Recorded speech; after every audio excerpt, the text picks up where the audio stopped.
Today's topic is an important extension on the language of graphical models, and it's intended to deal with the very large class of cases where what we'd like to do is not just write down a one-time graphical model for a particular application, but rather come up with something that is a general purpose representation that allows us to solve multiple problems using the same exact model.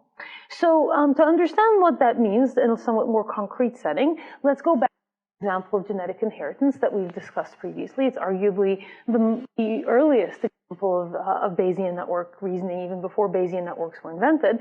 And here we have as input a pedigree, which is a family tree. And we're interested in reasoning about a particular trait. And for each pedigree and each trait, we can construct a Bayesian network, and the Bayesian network might look like this. But clearly, if you had a somewhat different family tree, so suddenly you had another 3 cousins and a great-grandfather join the family tree, or if you had a different family altogether, you would still want to use the same sort of ideas, the same pieces of what we used in the first network to construct this other network, because there's clearly a lot of commonalities between them. So we have what you might call sharing between models. But in addition to that, you also have, in this example, a fairly obvious sharing within the model. So for example, this CPD that tells us how Selma's genotype affects Selma's blood type presumably is the same process by which Marge's genotype affects Marge's blood type, and the same for Maggie and Lisa and Bart and Homer and everybody. So we have this tremendous amount of sharing of both dependency models and parameters. Similarly, you might looking at this, realize that the genetic inheritance model by which Bart's genotype is determined by the genotype of his 2 parents is the same inheritance model that applies to Lisa, to Maggie, to Marge, to Selma, and so on. So once again, we have a lot of parameters that are shared not just between, but also within the model. So we'd like to have some way of constructing models that have this large amounts of shared structure that allows us to both construct very large models from a sparse parameterization and also to construct entire families of models from a single concise representation. This is not the only such application. This is probably the most commonly used type of graphical models are those that have shared structure and shared parameters. So here is another example that we've seen previously. This is for natural language processing, a sequence model for, in this case, trying to identify named entity recognition. So a very common task for which graphical models have been used.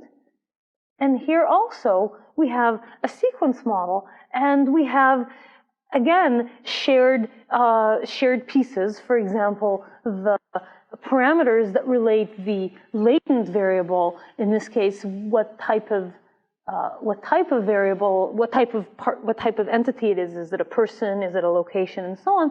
There's a set of parameters here, and they're going to be independent of the place in the sequence in which we find the word, not because that's necessarily an exactly correct model. I mean, one could clearly imagine cases where the position in the sequence might make a difference, but because it's often a very useful simplifying assumption, specifically because it allows us to A, use parameters, reuse parameters, and B, allow us to apply the same model to sequences of varying length without having to worry about what is my 15-word model versus what's my 8-word model. And so this is another case where you have a tremendous amount of reuse of parameters. We've already seen, similarly, the example of image segmentation. Clearly, we don't want to have a separate model for every superpixel within the image. There's hundreds of superpixels, so we have sharing across superpixels or pixels. So, for example, the model here that relates the class label of a superpixel to the image features of that superpixel is generally going to be shared. as are the parameters that involve adjacent superpixels. So these edge potentials are also going to be shared across, in this case, pairs of superpixels.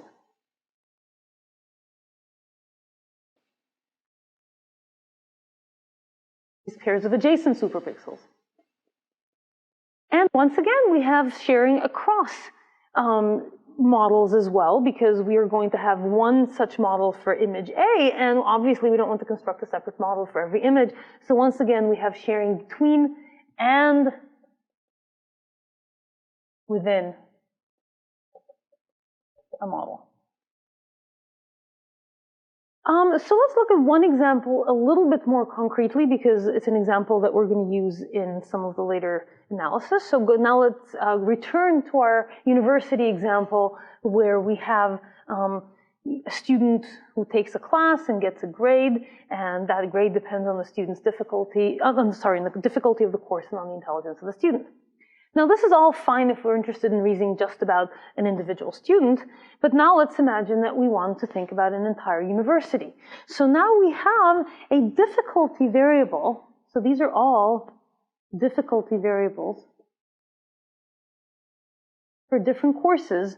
In this case, C1 up to Cn are different courses that exist in our university. And conversely, on the other side, we have multiple students. And this is a set of intelligence variables that are indexed by different students. So we have the intelligence of student 1 up to the intelligence of student M. Now note that these are different random variables. They can and generally will take different values from each other, but they all share a probabilistic model, and that's sort of the kind of sharing that we have in mind. And what we see here is that the grade of a student within a course, which are these variables down here, depend on the difficulty of the relevant course and the intelligence of the relevant student. So for example, the grade of student 1 in course 1 depends on the difficulty of course 1 and on the intelligence of student 1.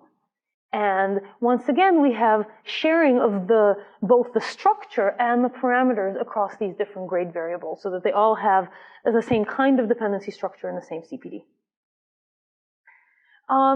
Another example is that of robot localization, and this is another example of, in this case, a time series, where the robot moves through time from one position to the other, and although the position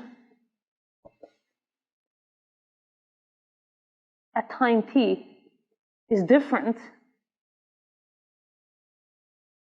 changes over time, we expect that the dynamics of the robot are fixed. And we'll talk more about that later. So that gives us a graphical model that, again, looks a little bit, this is one example of such a graphical model, where we see that the position, the robot pose over here, these x variables, depend on, for example, the previous pose and on whatever control action the robot took. And we're assuming that, once again, we have sharing of these parameters for each instantiation of this variable. So what that gives rise to is a class of models that are represented in terms of template variables, where a template variable is something that we end up replicating in many cases again and again within a single model as well as across models. And so the replication is indexed by the fact that the variable, you can think of it as a function that takes arguments. And the arguments, for example, might be time points, as in this example over here. So here we have a location variable that's indexed by a time point, or a sonar reading that's indexed by a time point. We have, in this case, a genotype variable and a phenotype variable that's indexed by a particular person, a label, a class label that's indexed by a pixel, and similarly the difficulty, the intelligence, and the grade that are indexed, in this case, by different combinations of indices, course-student or course-student pairs. And a template model is a language that tells us how template variables can be the dependency model for template variables and how concrete instantiations of variables, what are called ground variables, like the ones that are actually indexed by a particular time point or person, how they inherit the dependency model from the template. And there is a whole range of such languages that have been developed in a special purpose way for different applications. So dynamic Bayesian networks are intended for dealing with temporal processes, for example, where we have replication over time.